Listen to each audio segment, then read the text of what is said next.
Bonjour à tous, j'espère que vous allez bien. Vous êtes les bienvenus chez Cuisine Malia. Aujourd'hui, je vous propose un gâteau plein de saveurs et de goût qui accompagne à merveille café et dessert, mais que se mange surtout pendant les périodes de fête de fin d'année.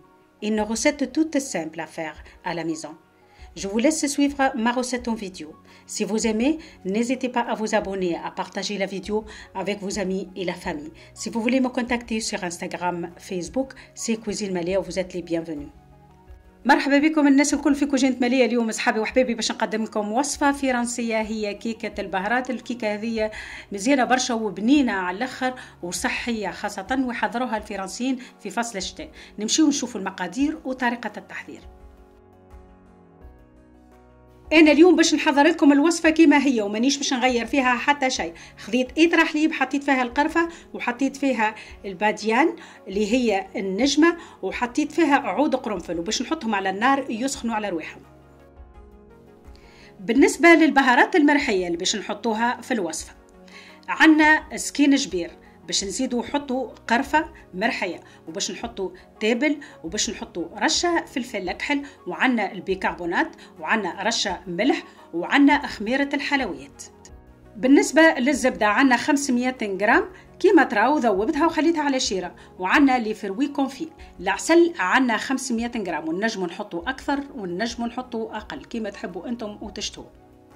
والفرينة عندي كيلو وقسمتها على مرحلتين، خاطر باش نحضر كيكة بالعسل وكهوة، وباش نحضر كيكة بالعسل والسكر، وانتم لكم الاختيار.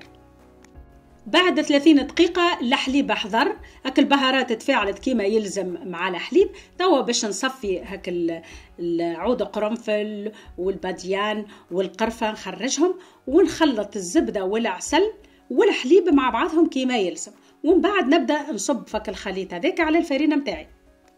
الوصفة هذه الفرنسيين يحضروها في فصل الشتاء، وكيما لاحظتوا البهارات الموجودة الكل اللي باش نحضروا بها الكيكة هذه اللي هما مفيدين للصحة.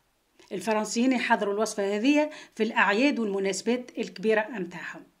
وصفة في قمة الروعة، وفوق من هذا الكل هي وصفة بنينة برشا وتستحق الحقيقة باش تجربوها. وصفة تصلح لفطور الصباح، تصلح لمجة العشية للصغيرات، وصفة ما نحكي لكمش على البنة متاعتها. هاتوا تجربوها وتشوفوها. الكيكة هذه تنجموا تستحفظوا بها أسبوع كامل وما تتغيرش وما تتبدلش، بالعكس تولي أبن وخير. نرجعوا للكيكة متاعتنا. كيما لاحظتوا قسمت الفرينة على 2 مراحل، وقسمت البهارات زاد كيف كيف. وباش نبدأ نخلط الفرينة هذيك مع البهارات كيما يلزم بالكدا قبل ما نحط الحليب والزبدة والعسل اللي خلطهم وحضرتهم بالمسبق. البهارات اللازمة في الوصفة هذه ويلزمنا نحطوهم هي القرفة، جوز الطيب، وحبة حلوة، باش الكيكة هذه تجي الريحة متاعتها فيوح. بعد ما خلطت الفرينة بالبهارات صبيت عليها الحليب اللي مخلط بالعسل والزبدة، ونبدأ نخلط بالكدا، ومن بعد باش نزيد كعيبتين بيض. الوصفة هذه نجم نحطوا فيها البيض ونجموا ما نحطوش فيها البيض، يعني كيما تحبوا انتم وتشتهوا. وتبدو تخلطوا كما يلزم بالكدا، وماذا بكم ما تخلطوش بالروبو، تخلطوا بالفوي وبيديكم باش تحسوا بك القوام متاع الخليط. اذا كان نحطوا الروبو راه من بعد ما نفهموش القوام متاع الكيكه هذه وتنجموا تخسروها. وعينكم ميزانكم راكم تزيدوا في الحليب بشويه بشويه حتى تتحصلوا على القوام اللي انتم حاجتكم به. الوصفة هذه باش نبدو متفاهمين، نخلطوا الحليب مع العسل والزبدة والسكر الأحمر. أما اليوم باش نوريكم كيفاش نجم نحضروها كان بالعسل وكهوة، خاطر فما شكون ما يحبش السكر، حضرت بالطريقة هذه. والوصفة الثانية الكيكة الثانية اللي باش نحضروها من بعد باش نوريكم نجموا نحطوا السكر في الكيكة متاعتنا. وهذاك علاش لهنا باش نزيد العسل، خاطر الخليط متاعي ماهوش حلو. ونبدا نخلط كيما يلزم بالكدا، وعينكم ميزانكم كيما قلت لكم. الخليط ما يكونش خفيف وما يكونش عاقد برشا، وعقد ما تخلطوا عقد ما الكيكه متاعتكم تجيك ابن وخير، باش هكا البهارات تتفاعل مع الحليب ومع الزبده والعسل. الفور متاعكم ماذا بيكم تسخنوه على 180 درجة بالمسبق، وقت تحطوا الكيكة متاعتكم تهبطوا في التمبيراتور يعني على 150 درجة، وتخلوا الكيكة متاعتكم مدة سويعة غير ربع سويعة من زمان ما أكثرش. الكيكة باش نزيدوها بنة على بنة نزيدوها شوية ما زهر وإلا عطرشية المتوفر عنا في الدار. نحضروا ليمول متاعنا ندهنوهم بالزبدة وشوية فرينة، ونحطوا هاك الكيكة تطيب على روحها في عقلها وما نزربوش عليها. ريتوا القوام متاع الخليط له خفيف وله رزين، الريحة متاعه فاوحة قبل ما يطيب ما شاء الله الله وحد. لهنا اذا كان باش نحضروا بالسكر ناخذوا السكر الاحمر ونخلطوه مع الحليبه سخون والبهارات هذيك اللي حطيناها ونزيدوها للخليط نتاعنا. ما حبيتش نطول عليكم الحقيقه باش ما يجيكمش الفيديو طويل، يعني العسل راكم تنجموا تعوضوه بالسكر، والسكر يكون السكر الاحمر باش نكونوا متفاهمين باش الوصفه تجي كما هي. الخليط الثاني جاني خفيف شويه، زدته شويه فرينه وبديت نخلط كيما المره الاولانيه بالضبط، وزدت لي فروي كونفي. عينكم ميزانكم، تحبوا تحطوا كميه كبيره نتاع فروي كونفي، تحبوا تحطوا شويه بركه كيما تحبوا انتم وتشتهوا حاجه برك، وماذا بيكم ما تكثروش السكر اذا كان باش تحطوا لي فروي كونفي.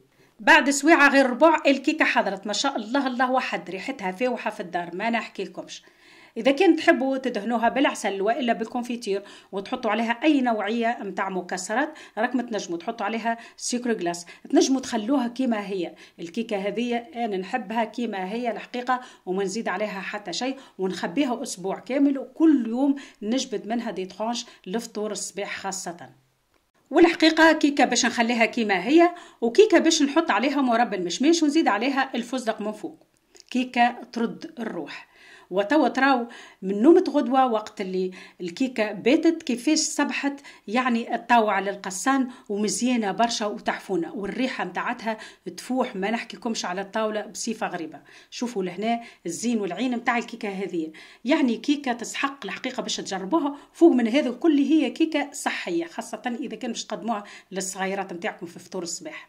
ننصحكم الكيكة هذه ما تقدموهاش وهي سخونة، تخلوها تبات وترتاح في عقلها ومن بعد تقصوها دي ترانش كما تشوفوا في الفيديو. كيكة تفرح الكبار والصغار. ان شاء الله عجبتكم الوصفه وان شاء الله تجربوها في الافراح والمسرات. اذا كان عجبتكم الطريقه ما تنسونيش في الاشتراك في القناه اذا كنتم مش مشتركين، تفعيل الجرس وهذا فضلا وليس امرا. اذا كنت تحبوا تتصلوا بي على الانستغرام والا الفيسبوك راهو كويزين ماليه بصدر رحب نجاوبكم على اي سؤال تسالوه. ما يبقى لي كان نقول لكم تبقوا على خير وفي امان الله.